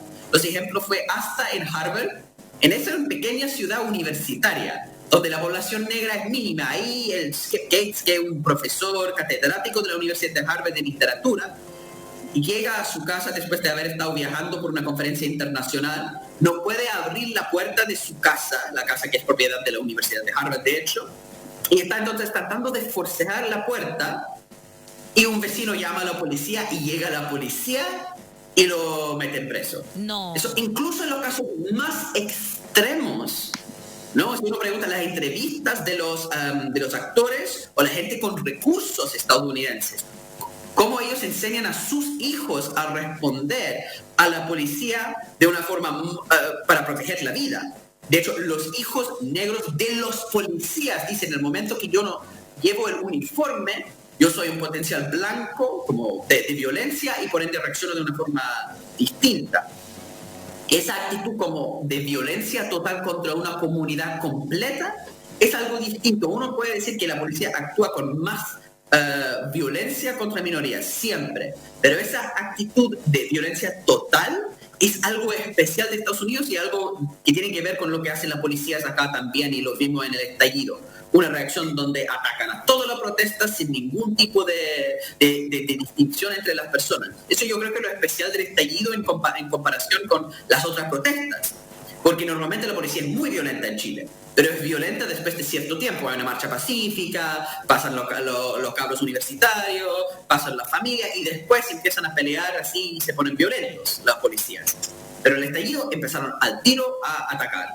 Y eso es la cultura policíaca no comunitaria, sino de la lógica del enemigo interno, que contra la comunidad africana es histórica. Ay, yo creo que lo que está pasando en Estados Unidos lo vamos a seguir mirando, ¿no es cierto?, con mucha detención, por supuesto. Entendemos, podríamos decir, acá hoy día entendemos por qué es en inglés la sigla. Y la verdad es que es bien impresionante todo lo que nos cuenta Hassan y cómo es una cultura. Oye, Ale, sí, no, y decir también, porque a lo mejor alguna gente puede como confundirse, es súper transversal, ¿eh? O sea, más allá de que el presidente Trump haya dicho que le iba a disparar a los que estuvieran protestando, insinuando que son solo negros los que están manifestándose, hay que decir que es muy transversal. Uno ve que hay blancos, negros, gente con sentido común, digamos, tratando de hacer ver esta cuestión que es francamente indignante, porque en el fondo con todo lo que ha pasado, bueno, no debe seguir pasando, pero además es muy complejo por lo que explica muy bien Hassan, porque en el fondo hay ahí también un espacio peligroso donde la autoridad, Trump en particular, pareciera tener una mirada un poquito más laxa sobre esto, porque sabe también que de algún modo en ese público, en esa gente, está también su voto duro, está también la gente que lo apoya, digamos, ¿no? Entonces es súper complejo e indignante, y yo entiendo que por eso lo que está pasando allá es muy potente. A mí reconozco que me obsesiona el tema, lo he estado mirando y siento que puede seguir creciendo en realidad. Sí, es bien llamativo la forma en que la autoridad pública es incapaz de condenar a las fuerzas de represión. Eso pasó con todos los informes de Amnistía Internacional, de Human Rights Watch, que es una ONG de derecha, sí, pues. Y todos condenando a la policía chilena por una serie de violaciones de derechos humanos. Y escuchar a las mismas autoridades que condenaron sin ningún remordimiento al régimen venezolano, pero cuando ocurre en Chile es una defensa corporativa de la institución. Pero es una cosa dogmática, dogmatismo, que mismo lo has dicho. Claro. Y lo que hace Trump es eso, es un guiño a su base. Los que creen en la fuerza y la represión para construir orden público. Y esa respuesta como de Blue Lives Matter, que hay que defender a la policía, esa ultraderecha que también en Estados Unidos es una ultraderecha armada, que responde con mucha violencia, la forma en que responde. El muerte de ese niño de 17 años, Trayvon Martin, ¿no? Un niño afroamericano que estaba ahí trotando cerca de una residencia de departamento. Y el tipo lo mata y él no termina preso, sino que otra persona después, porque al final dicen, no, yo estaba en una autodefensa, aunque no hay evidencia de eso, no son capaces de meterle preso a alguien que mata a un niño afroamericano, y luego otra persona, como acto de venganza, trata de matar a George Zimmerman, que fue ese asesino, y ahí sí logran meter preso a la persona que trata de asesinar al asesino. Ahí, curiosamente, funciona la autoridad y la fuerza de represión. Eso es la protección que gozan de parte de las autoridades, es ese núcleo duro de su apoyo político. ¿No hay una cierta responsabilidad de la población negra de no organizarse, sacar senadores, diputados? El presidente anterior no hizo lo suficiente para terminar con esto. Yo creo que hay una cuestión acá también, no digo que sean culpables, lo digo, de cómo me organizo. Eso es lo que quiero decir, es como lo mismo que digo yo, que Piñera esté gobernando también es responsabilidad de todo, eso es lo que quiero decir. O sea, no hay una cierta como falta de organicidad, de organización de la población negra, senadores, diputados, presidentes que tuvieron, líderes sociales. No. Es una buena pregunta y yo diría un contundente no, por una razón muy simple, que es la misma razón por la cual el hecho que está gobernando Piñera no es exactamente la culpa de todos nosotros. Porque hay algunas personas que tienen más culpa que otros, digamos.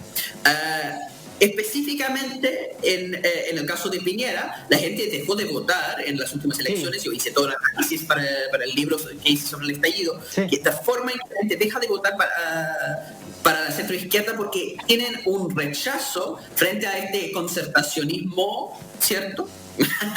El concertacionismo ese que al final siempre es más de lo mismo. Y la gente entonces inteligentemente deja de votar.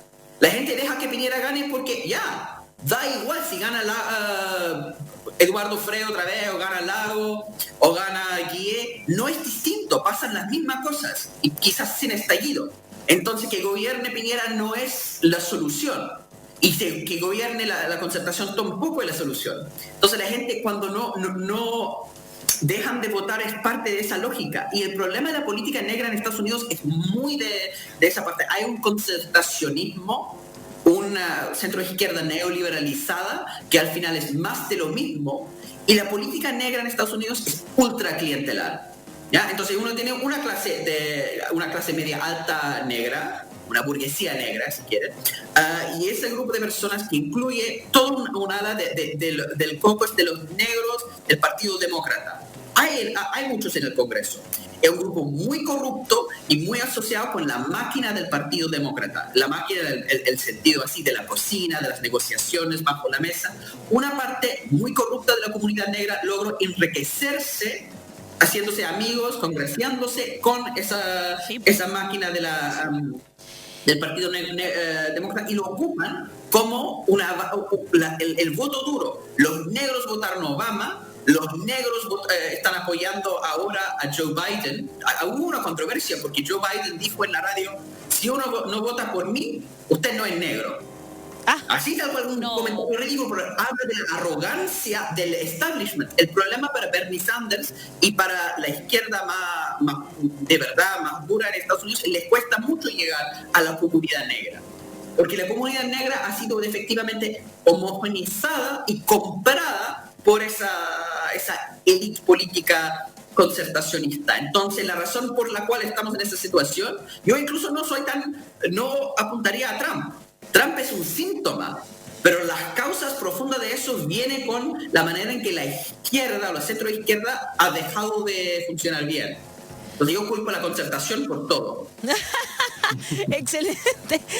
Oye, como siempre, un agrado escucharte, Hassan Akram, académico, ¿verdad? Y nos gusta mucho escucharte porque además tienes una manera muy interesante de comunicarlo, siempre cruzando todo esto con Chile.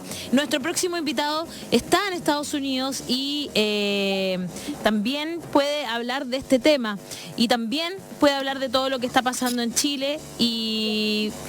¿no es cierto? Nos dejó con el corazón bien apretado el día de ayer con una columna que apareció en el diario La Segunda y que estábamos recordando que el 24 de marzo él ya había dado señales y dijo, yo hubiera declarado cuarentena en el Barrio Alto. Vamos a conversar con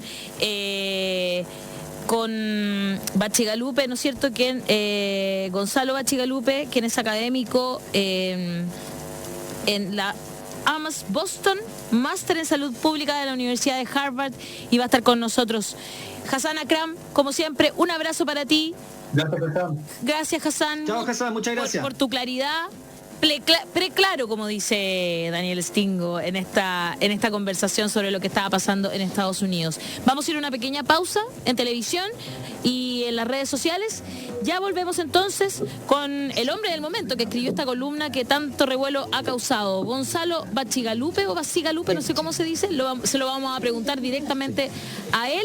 Y acá en la radio nos vamos a ir con esto. Les voy a mandar a los dos, a Mauricio y a Daniel, un Kiss the Prince, acá, la 94.5.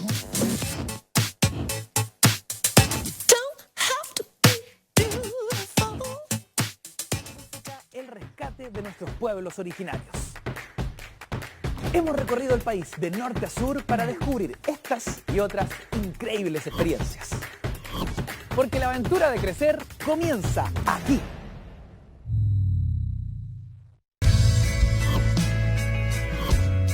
El fallecimiento de un hermano fue un punto importante en la decisión de también ser payaso hospitalario. Como paciente, yo sé lo que se siente cuando estáis desahuciado. Yo bailo por una necesidad vital, bailo porque reafirmo la vida.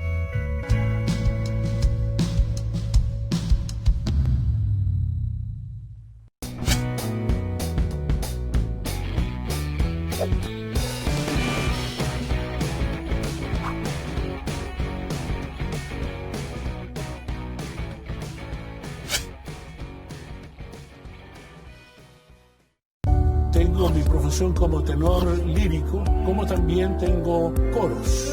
Yo no podría dejar la ciencia por la música por la ciencia, porque las dos son parte mía. Ya llevo 10 años en alto rendimiento y no me imagino una vida sin karate. Entonces no solamente me siento que diseño zapatos, sino que también me siento que estoy intentando hacer un aporte a la cultura. Aprender a leer texto, a escribir, generando algo que en ese ejercicio vas creando una poética. Es muy interesante en términos históricos lo que hay acá, que son cosas únicas que no se han visto ni en televisión ni en ningún otro proyecto audiovisual. Entonces tiene un gran valor.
Es muy interesante en términos históricos lo que hay acá, que son cosas únicas que no se han visto ni en televisión ni en ningún otro proyecto audiovisual. Entonces tiene un gran valor.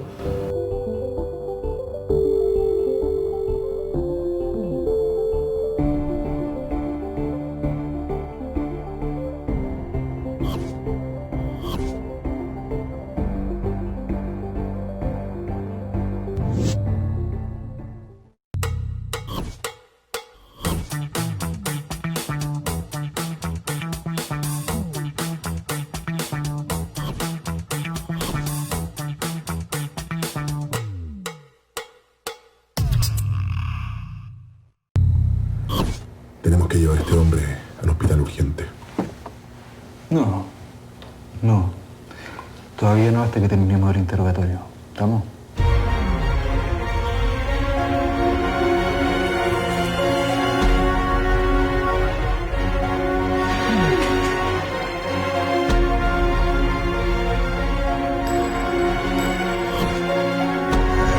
Solo espero que el tiempo nos dé en algún minuto algo de justicia y se sepa toda la verdad.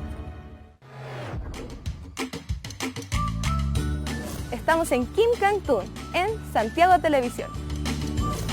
Las series y dibujos animados del CNTV infantil están en nuestro canal. Un espacio dedicado solo a ti.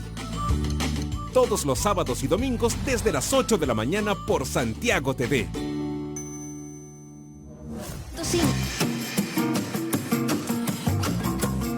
Ya estamos de vuelta, son las 11:20 y vamos de inmediato con nuestro invitado Gonzalo Bacigalupe. Me lo aclaró en comerciales, es en español.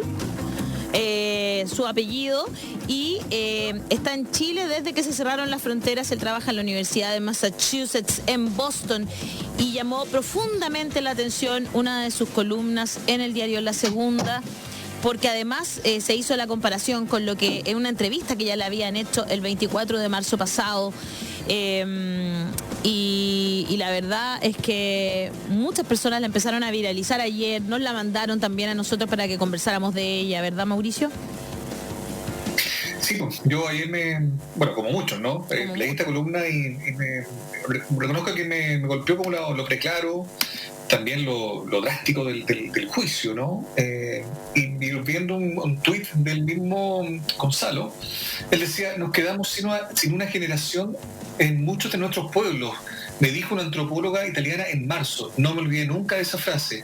Eso es lo que está en el espíritu de esta columna, en que juzgo la irresponsabilidad de quienes dirigen al país en una catástrofe, ¿no? Y pone así un texto que habla de muchas cosas, entre otras, que no va a haber plebiscito, que van a haber miles de muertos, que hay comunas de Santiago que van a ser nuestra Lombardía, ¿no? Dando cuenta un poco de lo que pasó en Italia, que esto va a ser peor, una catástrofe peor a la de los terremotos del 60, del 2010, en fin, es una mirada bien radical, bien potente, pero yo creo que es bueno poder conversarlo con él. No sé si ya está contactado con nosotros. Estaba Gonzalo con nosotros, de hecho como que nos estaba aclarando algunas cosas, y hay una parte también que a mí me llama mucho la atención, porque además está muy bien escrita, por supuesto, que tiene que ver con que nos vamos a quedar sin primavera. Esa frase me dejó como... Ahí está Gonzalo, ya lo estamos viendo. Hola Gonzalo, bienvenido a La Voz de los que Sobran. Muchas gracias por estar compartiendo con nosotros. Primero, cuando escribiste esta columna, ¿qué estaba pasando contigo? ¿Qué estabas pensando cuando empezaste a escribirla, y si pensaste que iba a tener tanta repercusión? Sí, yo estaba con mucha ira, con mucha tristeza, con mucha angustia, y tengo una gran mentora de Estados Unidos que me dijo, y sobre todo para las personas que somos latinos allá, o bien para los, como estaban comentando antes con los afroamericanos, cuando uno está así, uno tiene que escribirlo, tiene que de alguna manera ponerlo en la escritura. Y la verdad es que la columna que inicialmente escribí era mucho más fuerte. Era mucho más fuerte. Tenía de alguna manera, y debo agradecer realmente a los editores de La Segunda por hacerlo un poco más, temperarlo un poco, porque es un diario que se lee en el segundo piso. Exacto. Y la idea era que esto se leyera en el segundo piso, que se leyera en los ministerios, que se leyera por la gente en los pasillos del Congreso, porque la verdad es que lo que yo digo lo hemos dicho muchos, y es lo que mucha gente piensa, no es una novedad.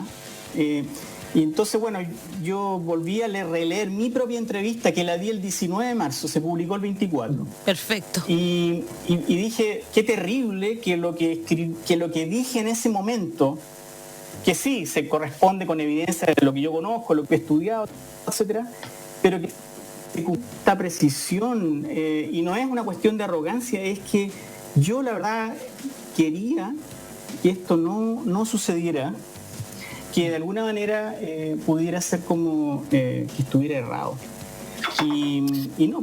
Entonces yo cuando digo la primavera, y gracias por enfatizar esto, pienso que las medidas que tomemos ahora, este fin de semana, cualquiera sean ellas, van a tener impacto de 3-6 semanas más. Junio, los dados están echados. Sí. Lo que va a suceder en junio, no hay nada que hacer, realmente no hay nada que hacer. No hay mucho que hacer. Quizás instalar algunas camas, que no es fácil. Claro. Pero en términos de lo que es el contagio, en términos de lo que es si gente se enferma, no hay mucho que hacer. Entonces, por eso decía la primavera, porque sabemos que no hay meseta para nada. Todavía vamos subiendo este volcán. No sabemos dónde termina. En las pandemias no se sabe nunca, es un desastre lento. Y bueno, y después quiero decir algo respecto a esto del desastre, porque es importante que esto no es solamente un problema de salud pública. Claro, y en Corea del Sur, de hecho, acaba de tener un rebrote. Mauricio. Sí, bueno, qué bueno por saludarte. Yo, bueno, no hemos tenido posibilidad de conversar, pero cuando leí tu columna a mí me interpeló. La compartí al tiro en un chat interno con el equipo del programa y sugerí, ¿por qué no hablamos con él? Por cierto que pusiste en palabras la sensación de muchos, y por lo demás una sensación que al menos a mí, y me imagino que a mucha gente, se agudizó ayer, después de esta declaración del ministro de Salud, cuando confiesa, vaya a saber uno con qué doble intención. A mí me sorprende mucho que una autoridad admita que no tiene conocimiento sobre el lugar donde debería ser muy competente, digamos, ¿no? Pero donde reconoce que no tenía alguna idea sobre la magnitud del hacinamiento en ciertas comunas de Santiago.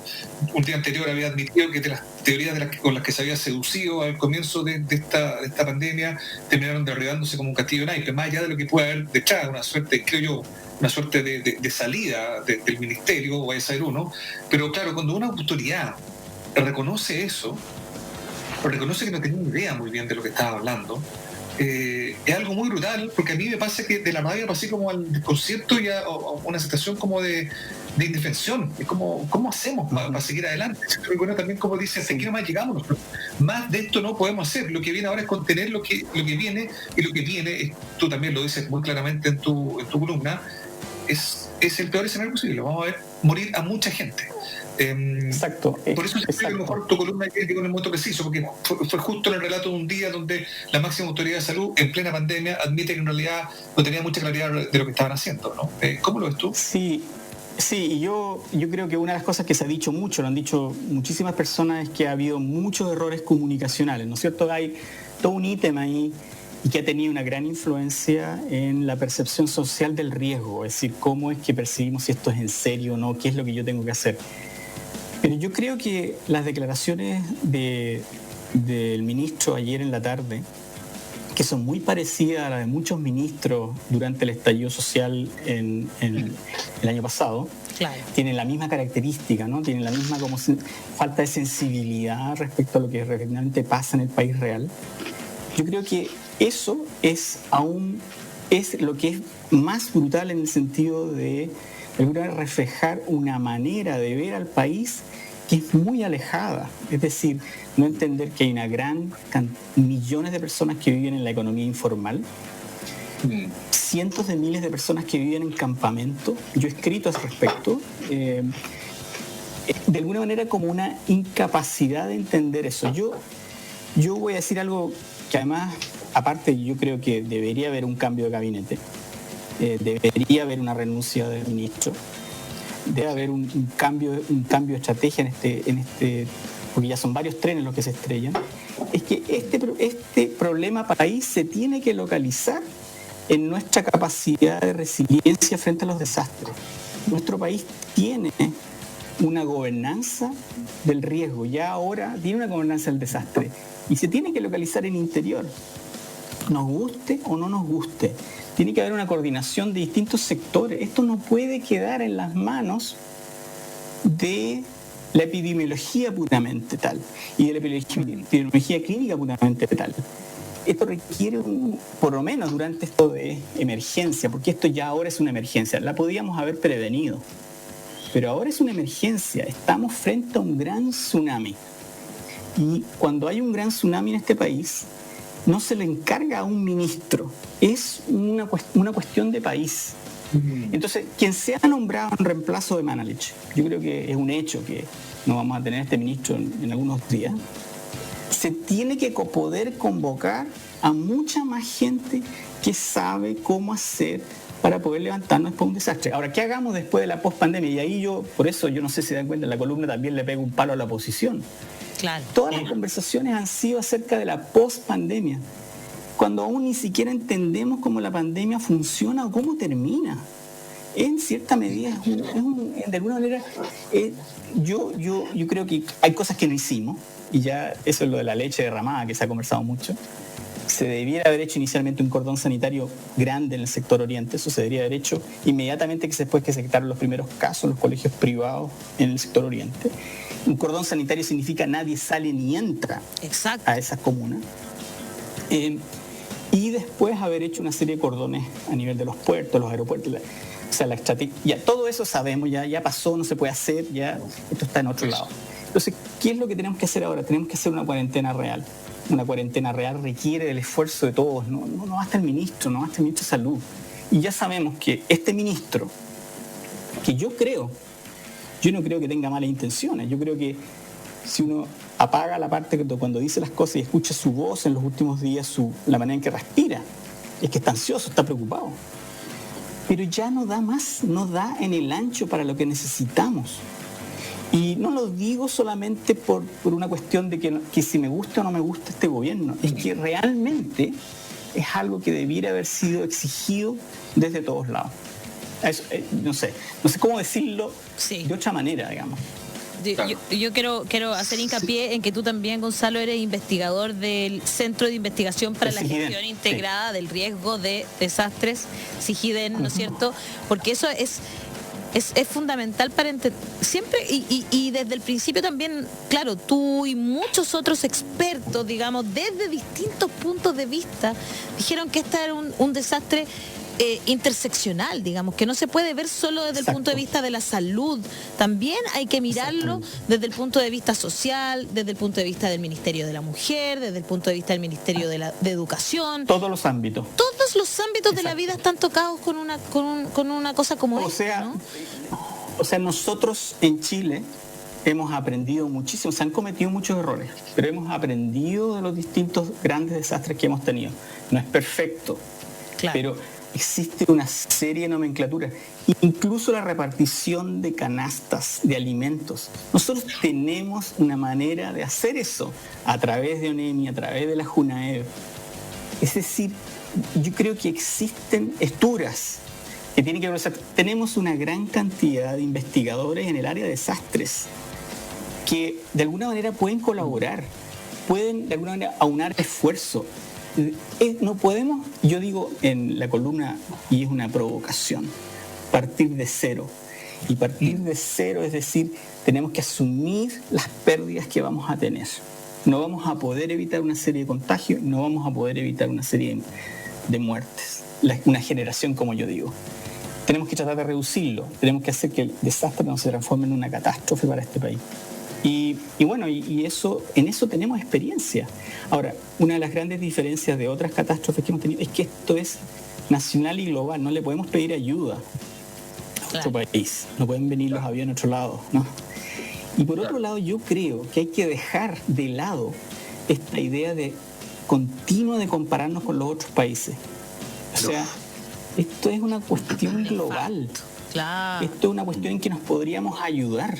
O sea, yo no entiendo esta idea de pensar que somos la especie, somos la excepción. Y es trágico, pero yo en la columna hubiera dicho que finalmente vamos a ser como un país europeo en Latinoamérica.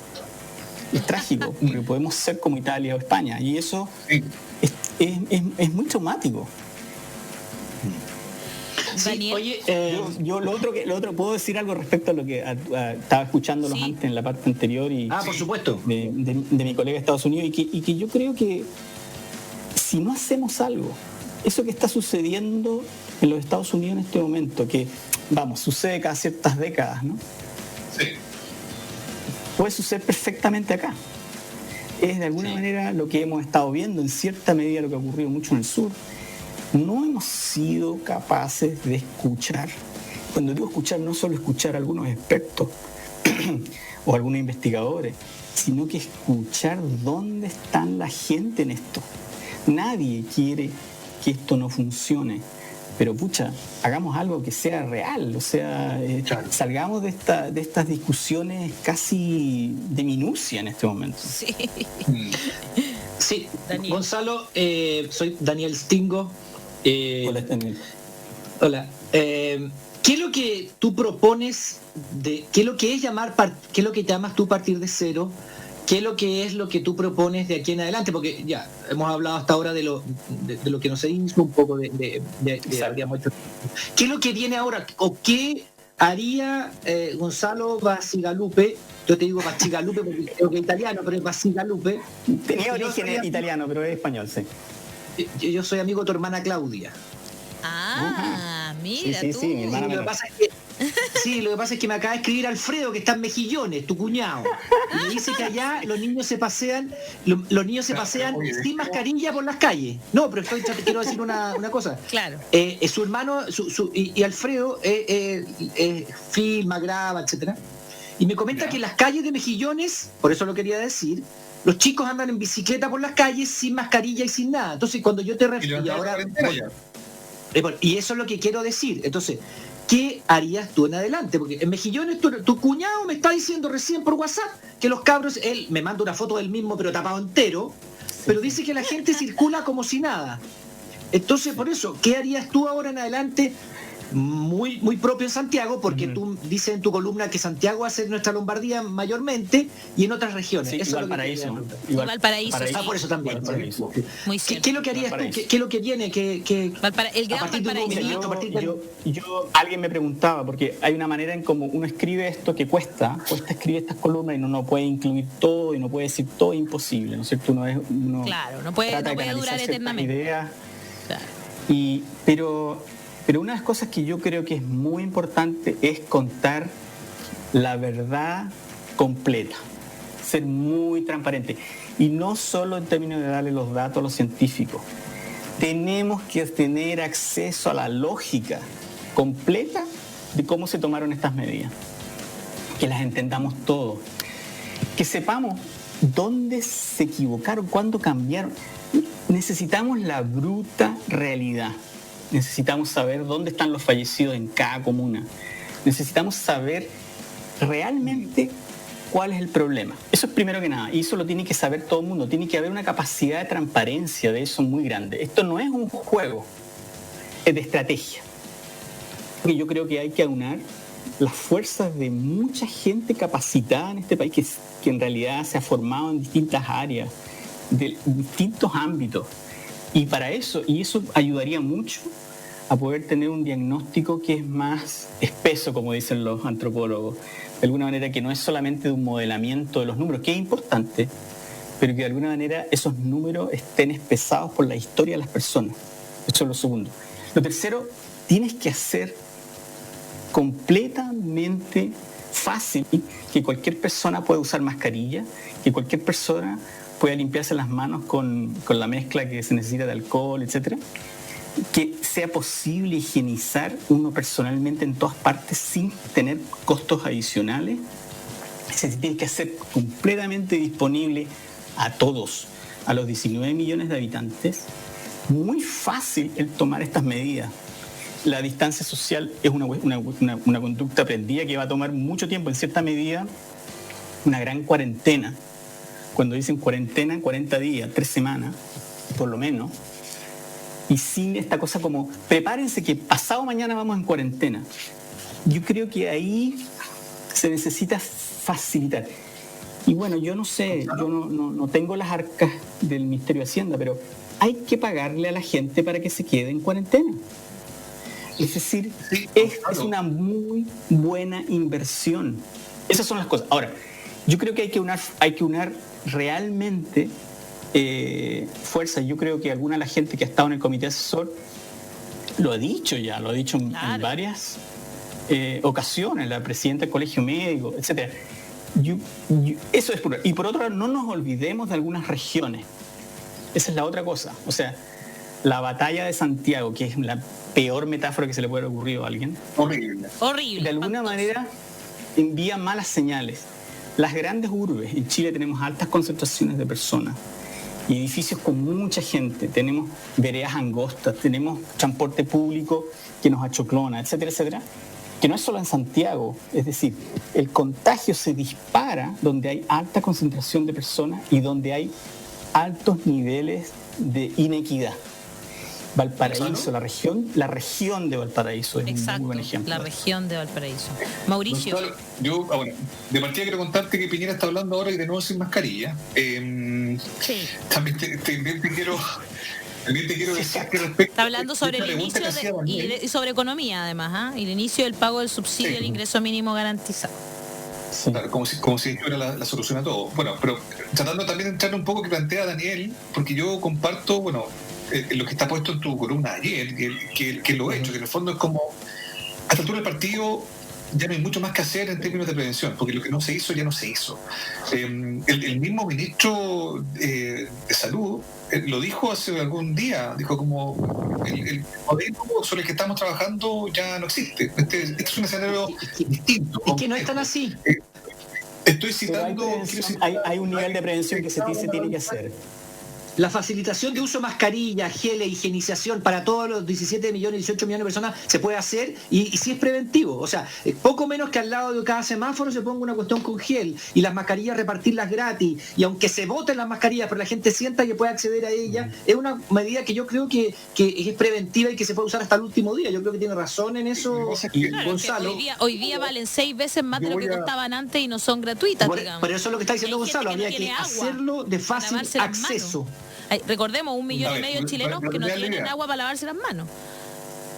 Para terminar la idea, lo que se pudo haber hecho antes, que no se hizo, discutir sobre las mascarillas, yo, perdona lo cruel que voy a decir, pero lo encuentro irrelevante, porque ahora ese otro problema que tenemos, lo que está describiendo Gonzalo es... estamos en un desastre que puede transformarse en una catástrofe. Sobre lo mismo, por ejemplo, fue entrevistado acá en la radio Michel Delerf, que ustedes saben, bueno, consultor en gestión de emergencia, y él decía, claro, entre otras cosas, que hay que, por ejemplo, incorporar a la ONEMI, que no ha sido incluida, digamos, en esta discusión, porque yo realmente lo que ¿dónde está la ONEMI? Es como Waldo. Exacto. Yo lo que entiendo es esto, podemos seguir discutiendo sobre si se escucha o no al colegio médico, si se escuchó o no a los epidemiólogos, si se escuchó a la comunidad científica. Yo creo que es medio redundante. Está claro que no se escuchó, está claro que la estrategia fracasó. Lo que viene ahora es una cuestión muy compleja. Se va a morir mucha gente. Empezamos a hablar en español. Dejémonos de tonteras, dejémonos de eufemismo. Se va a morir mucha gente. El sistema crítico en la salud pública y privada ya colapsó. Lo sabemos todos, lo hemos visto todos los días. Llegan las ambulancias con los enfermos, están 2 horas porque no pueden entrar, porque no hay cama. Y la cama se libera cuando se muere una persona. Estamos hablando de eso, ¿no? Para dejarnos de hablar metafóricamente. Sí. Entonces lo que viene ahora, otra cosa, y dentro de ese escenario, ahí te lo pregunto a ti, Gonzalo, claro, me parece que la estrategia dejar de ser una estrategia de salud, por así decirlo, sanitaria, y tiene una cuestión de emergencia, porque la idea es poder asistir a la gente que lo pueda eventualmente pasar en su casa y que sea estrictamente necesario llegar al recinto hospitalario porque no hay cómo hacerlo. Hay un tema como de logística, siento yo, del que no se está hablando. Pero yo quiero volver lo voy a ahora decir como el punto de vista como salubrista. Yo creo que se ha manejado mucho esta idea de que todos nos vamos a contagiar. Y yo creo que eso es un mensaje, primero, no preciso, y segundo, no es bueno. Debemos comprometernos a no contagiarnos. O sea, de alguna manera tenemos que facilitar el no contagio. Yo pienso que hemos tenido, comillas, suerte de que de alguna manera hay mucha gente que efectivamente ha autogobernado la cuarentena y se ha quedado en su casa y se ha cuidado. Y probablemente gente que de alguna manera es demográficamente más de riesgo, todos los que somos más de 60 años. Y yo creo que ese no contagio hay que mantenerlo. Es decir, tenemos que proveer las herramientas. Por ejemplo, ¿cómo no se van a contagiar las personas que están a trabajar de ciertas comunas a otras comunas? ¿Cómo las personas más jóvenes que se trasladan para trabajar en zonas donde hay gente que es de más riesgo? Por otro lado, hay una serie de enfermedades crónicas que en Chile son muy comunes, la obesidad, la diabetes, etcétera, que te predisponen, digamos, a afectarte mucho más. Entonces, ahí hay que continuar con grandes medidas de prevención. Esto ahora vamos en 2 bandas, vamos en varios trenes. Uno es el prevenir, el otro es mitigar y el otro es tratar. Y ahí, bueno, ya sabemos, el énfasis ha sido muy por el lado... yo creo que ahí lo atrapa un poco cuál es el background de Manalich. O sea, él estudió epidemiología clínica, dirigió una clínica. De alguna manera, ese es su expertise. Y de alguna manera su énfasis fue, de alguna manera, el tratar de reforzar la enfermedad, la atención terciaria, lo que en sí es complicado porque el crecimiento exponencial de las necesidades, con unos picos en los cuales se necesitan muchas más camas que las que podemos adicionar en estos días o meses, de alguna manera te atrapa. Ahora, ¿era necesario? Sí, por supuesto, pero de alguna manera necesitamos prestarle atención a esta prevención y a la atención primaria, porque lo otro que se nos viene encima es que hay mucha gente que no ha ido al doctor, que de alguna manera va a necesitar atención por cosas que no tienen nada que ver con esta pandemia y que se van a morir. Porque si de alguna manera, por ejemplo, yo tengo mi mamá que tiene 87 años, tiene una infección, tenemos que llevar a un doctor a su casa, hemos tenido la suerte y el privilegio de que pueda vivir en su departamento. Pero si necesitara una atención clínica rápida, un examen, eso no se va a poder hacer. Y eso estamos hablando de una familia que puede proveer ciertos recursos. Imagínalo para las personas que no tienen esa capacidad. Y Chile, debido a políticas de salud pública históricamente muy buenas, nosotros tenemos una formidable formación de médicos y enfermeras, etcétera, pero en una infraestructura que es muy mala, que de alguna manera nunca se ha mantenido al ritmo necesario, pero debido a nuestras buenas medidas de salud pública tenemos un nivel de longevidad bastante alto, parecido, incluso superior a veces que al de Estados Unidos. Entonces, yo creo que eso nos hace que, paradójicamente, podamos tener después riesgos mayores para esas personas. En Chile, el exicamo del gobierno fue muy relacionado con quién se contagió al principio, quiénes fueron los más jóvenes, las personas con más acceso a la salud, las personas más sanas y con seguros privados. Esos fueron los que se esperaban al principio. Por supuesto no se murieron, ¿no? Pero viene ahora esta otra vuelta que es muy distinta. Y no se nos tienen que contagiar, además, la gente que trabaja en salud, que ya está comenzando a suceder. Exacto. Lo conversamos el otro día con el doctor, ¿no? Que ya la gente que... Y vimos también el primer doctor fallecido, ¿no? O sea, exacto. O sea, lo que pasa es que Gonzalo está poniendo énfasis en dos cosas que hablamos el otro día con dos médicos. Uno con Ramiro Cepeda, que dijo exactamente eso. La curva es los que vinieron de afuera. Los que vienen de afuera contagian a los que viven que trabajan en el barrio alto. Exacto. Esos circulan en micros y metro, etcétera, que son gente de edad mediana.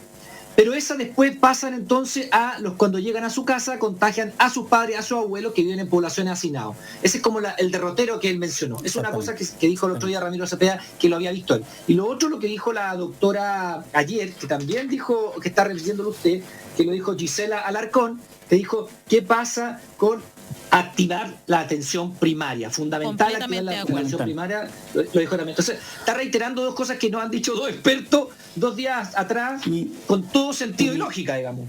Exacto. Claro, por ejemplo, nosotros en Inglaterra, ¿no es cierto?, que inicialmente se partió con esta idea de la inmunidad de manada, y yo creo que es lo que de alguna manera se comunicó mucho desde el equipo del ministro, ¿no?